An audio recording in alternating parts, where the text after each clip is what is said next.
effort return na lang yung binibigay nila. Halimbawa, parang kaya sila nagbibigay ng respeto sa iyo kasi nga ikaw yung una nagbigay ng respeto sa kanila. O di ba? Di ka naman humihingi ng kapalit. Pero ang kagandahan kasi nun, yung gumagawa ka ng hindi ka umaasa na may babalik sa iyo. Kumbaga, nakita nila yung willingness mo na mapadami mo sila, willingness mo na makamayan sila, makasalamuha mo sila. Ina-appreciate nila yun. Tapos ngayon, ganoon ang balik sa atin. O puta, mga visiting to mga to. Pag mga ba, nagbi-visiting to dahil kasi gusto lang kami makasalamuha na ito.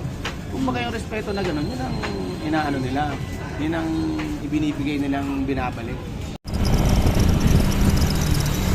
Ano ba ang masarap sa pagiging buhay ng isang tao? Alam mo kung ano? Yung ganito yung sinisira mo yung buhay mo.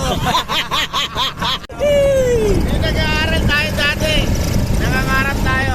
When I grow up, I want to be a great soldier. Pero nung nag-grow up na ako, putang na.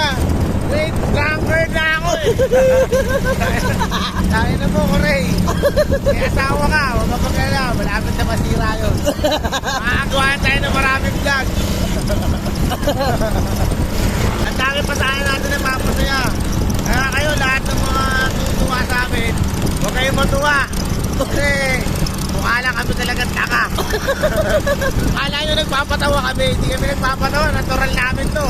Tapos nyo, tinatawanan nyo naman kami. Bakit nakakatawa pa kami? Clown pa kami?